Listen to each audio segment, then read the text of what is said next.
আসসালামু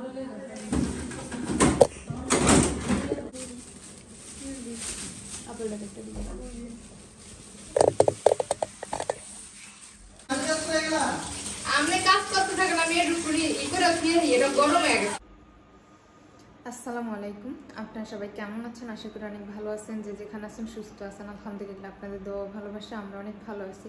তো প্রতিদিনের মতো চলে আসলাম আপনাদের জন্য আরেকটি নতুন ব্লগ নিয়ে। আজকের ব্লগটা স্টার্ট করলাম হচ্ছে সকালবেলা ঘুম থেকে উঠেই কিছু কাজকর্ম শুরু করছি। সেইখান থেকে চেষ্টা করছি আপনাদের সারাদিনের ব্লগটা শেয়ার করার। বাসায় আমার ছেলে নায়িকা, ওরে ছাড়া কেমন একটা মনে হয়। আমার মেয়ের সাথেই আমার সময়গুলো কাটে।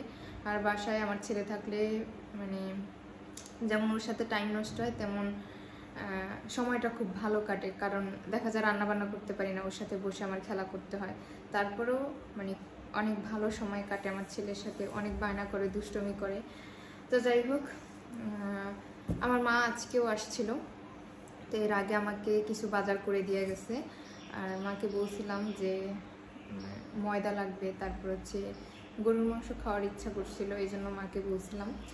তো বাজার তো আমার বাবা আর ভাই করে দেয় শুরুর থেকেই, তো তাদের কাছ থেকে আমার আনা হয়। গতকালকে হচ্ছে মাকে বইলা দিয়েছিলাম, বাবাকে বইলো বাজার করে আনা দেওয়ার কথা। তারপর ডিম আনছে। তো আমি সবসময় এক ট্রে করে ডিম আনার চেষ্টাই করি, কারণ আমার ছেলে ডিম খায় প্লাস নুডলস খায়, এই জন্য ডিমের বেশি প্রয়োজন হয়। তো আজকে আবার মা গরুর মাংস নিয়ে আসছে, ডিম নিয়ে আসছে, ময়দা নিয়ে আসছে। আর কি বাজার করলাম, একসাথে অনেক বাজারই করি আমি। সব সময় এমন বাজার করি যাতে আমার সারা মাস চলে যায়। বাড়িতে থাকতে এমনই করতাম, তো এখনও সেম সেটাই করছি। তো যে গরুর মাংসটা কেনা হয়েছে এটাতে আমার সারা মাস চলে যাবে। আর কি 5-6 কেজি মুরগির মাংস কেনা হয়েছে, এটাতেও আমার সারা মাস কভার হয়ে যাবে। আমি এমনিতে অন্যান্য কোনো মাছ খাই না, ফ্রিজে ইলিশ মাছ আছে, মাঝে মধ্যে মন চাইলে হচ্ছে ভেজে খেতে পারবো, কোনো সমস্যা নাই। আর আজকে একটু রান্নাবান্না বেশি করা হয়েছে। সকালবেলা নুডলস রান্না করে খাইছি, এখন একটু সেমাই রান্না করছি। আমার হচ্ছে দুধের সেমাইটা অনেক বেশি পছন্দের, আমার ছেলেরও অনেক বেশি পছন্দের। বাট রান্না করলাম ছেলের জন্য, কিন্তু আমার ছেলে চলে গেল। তো দুপুরে খাবার খাইনি, এখনও খাবার খাবো, রান্না করছি। আর আমি মুরগির মাংসটা বেশিরভাগই ভাজা খাই। আমি রান্নাটা তত একটা পছন্দ করি না, রান্না করলে আমার কেমন একটা লাগে। আমি সব সময় মানে অল্প ঝোলে ভাত খেতে পারি, এই জন্য হচ্ছে একটু ভাজা দিয়ে হচ্ছে আমার ভাত খাওয়াটা বেশি পছন্দের। তো যাই হোক, অনেক দিন ধরেই তো এখানে আসছি, ঘর দুয়ার মোটামুটি সুন্দর করে গোছানো হয়ে গেছে। তারপরও কিছু গুছগাছ বাকি আছে, সেটা হচ্ছে ড্রেসিং টেবিলের জিনিসপত্রগুলো এখনও বাধাই করা আছে, ওগুলো খোলা হয় নাই। তবে চেষ্টা করব খুলে ওগুলো মানে ঠিকঠাক করে রাখার, কারণ যেহেতু অন্য কোথাও যাওয়ার এখন কোনো প্ল্যানিং নাই। তবে আল্লাহর অশেষ রহমত যে একটা জিনিস চিন্তা ভাবনা করতেছি, সেই দিকে আসলে পা দিতে পারতেছি। এই জন্য অনেক দিনের স্বপ্ন ছিল যে আমি আমার নিজের নামে জমি কিনবো। তো আসলে এই রাগ করে বেরিয়ে আসাটা, স্বামীর সাথে রাগ করে বেরিয়ে আসাটা আসলে মনে হয় যে আমার অনেক দিকের সফলতার পথ খুলে দিবে ইনশাল্লাহ। তো এর আগে মানে জমি কিনবো ঠিক আছে, কিন্তু এত তাড়াতাড়ি কিনবো সেটা চিন্তা করি নাই। তবে এখন আমার মনে হয় যে ভাড়া বাসায় থাইকা অযথা টাকা নষ্ট করার চাইতে নিজে জমি কিনে সেখানে যদি ছোট একটা ঘরেও থাকি তাও অনেক ভালো। তো এই জন্য আমার বাবাকে বলছি একটা জমি দেখার কথা। ওই জমিটার কথা আমার বাবা আরও আগেও আমাকে বলছিল, তবে রাস্তার সাথে, যেহেতু মেন রাস্তার সাথে, এই জন্য আমার খুব ভালো লাগছে। তো বাবাকে বললাম বাড়ি করি আর না করি ওইখানে জমিটা কিনে রাখি, যদি অন্য জায়গায় কোনো জমি পছন্দ হয় তখন না হয় ওটাকে বিক্রি করে সেইখানে জমি কেনার চেষ্টা করব। তো যাই হোক, অনেক কথাই বলে ফেললাম আপনাদের সাথে। তো ছেলে মেয়েকে নিয়ে ভাড়া বাসায় একটু কষ্ট হয়, কারণ দেখা যায় যে একবারে খালি একটা বাসা, মাঝে মাঝে অনেক ভয় লাগে। আবারও চিন্তা করি একবারে একা, কোনো আপন মানুষ নেই। তারপরও ভাবি যে পাশে তো মেজো আপু আছে, ফোনে কথা হয়। আজকে সকালে কথা হয় নাই, কালকে কথা হয়েছিল রাতে। তো সকালে এখনো কথা বলা হয় নাই, তবে চেষ্টা করবো আজকে আপুর কাছে একটু যাবো আমার মেয়েকে নিয়ে। যেহেতু আমার ছেলে নাই, আমার মেয়েকে নিয়ে যাব, গিয়ে একটু ঘুরে ফিরে আসবো। প্রত্যেকটা নিঃশ্বাস নিতে কেমন যেন একটা মনে হয়। তো তো সবাই দোয়া করবেন আমার ছেলে মেয়ের জন্য, আর আমার জন্য তো দোয়া করবেন আমি যেন ভালো থাকি, সুস্থ থাকি, মানে মনটাকে যেন শক্ত করতে পারি প্রত্যেকটা বিষয়। আমার ফ্যামিলি বলেন, আমার হাজব্যান্ডের ফ্যামিলি বলেন, প্রত্যেকটা মানুষের বিষয় যেন শক্ত হতে পারি। তাদের কোনো কথা যেন আমার কানে আমি বসাই না, কারণ এক কান দিয়ে ঢুকবে আরেক কান দিয়ে বের করে ফেলবে এরকম।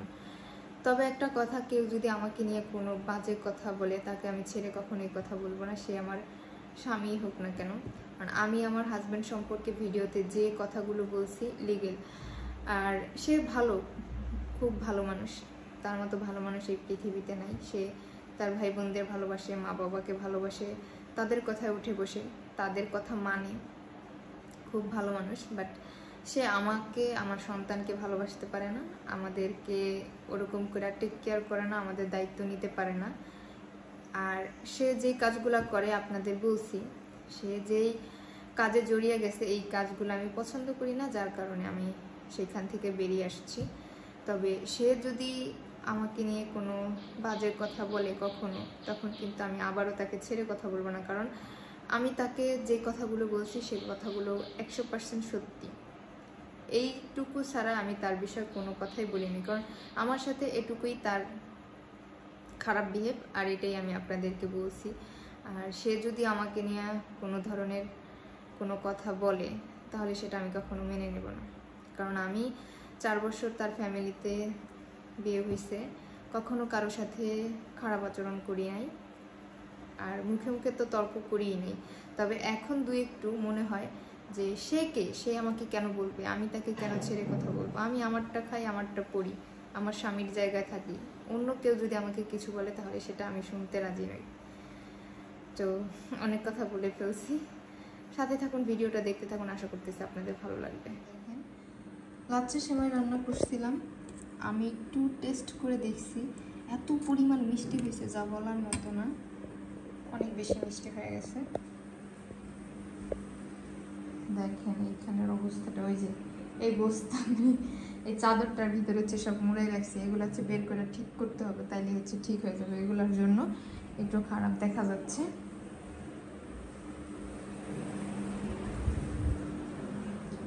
আর এই তো রান্নাঘরের অবস্থাটাও খারাপ। আমি হচ্ছে এখন ভাত খাবো, ভাত আছে এই জন্য রান্না করি নেই। আর এই যে এখানে হচ্ছে মুরগির মাংস ভাজা নিয়েছি,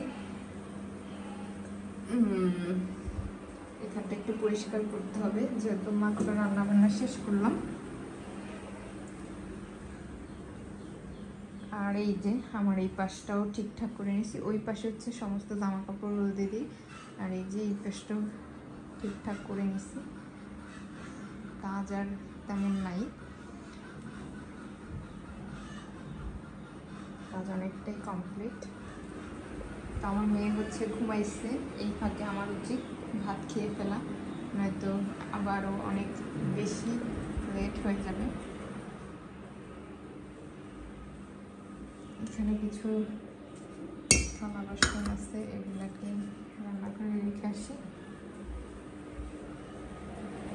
আমার ছেলে আসছিল কিছুক্ষণ সময়, উনি বৈশা আবার চলে গেছে, সে তার নানির সাথে থাকবে না, থাকবেই না, সে কি কান্না, এই জন্য তাকে আবার দিয়ে দিছি।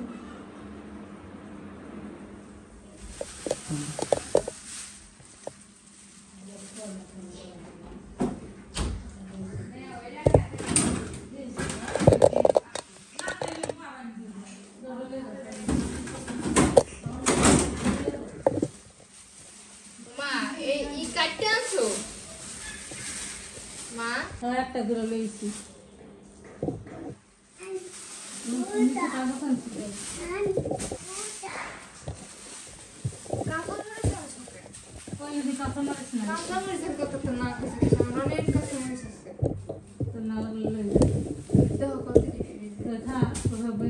পচে না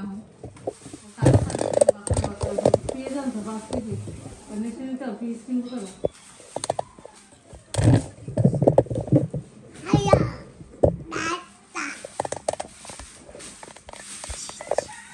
ছুরি নেই আপু, ছুরি আপেল একটা দিন। আমি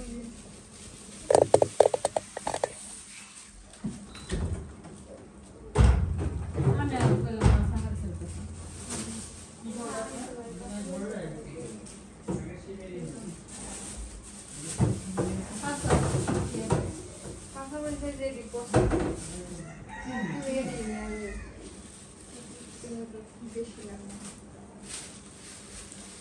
কেন এটা খাওয়া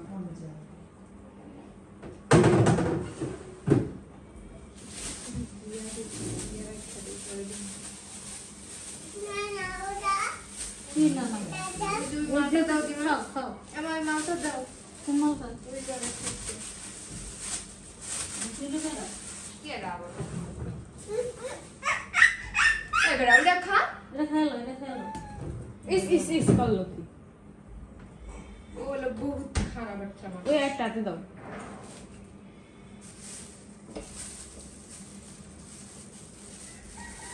আরামসে তাহলে তাহার আমরা পরে দিন কিনা দিন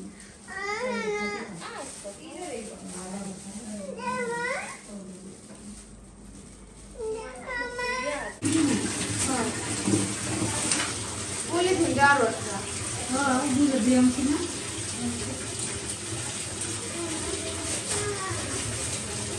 কি মা আচ্ছা নাম লাগে কিন্তু বলছি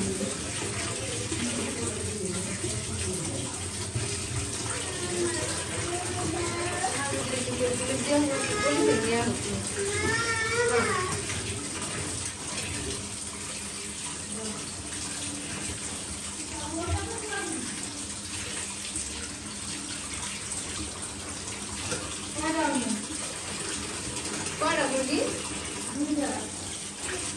চারটা না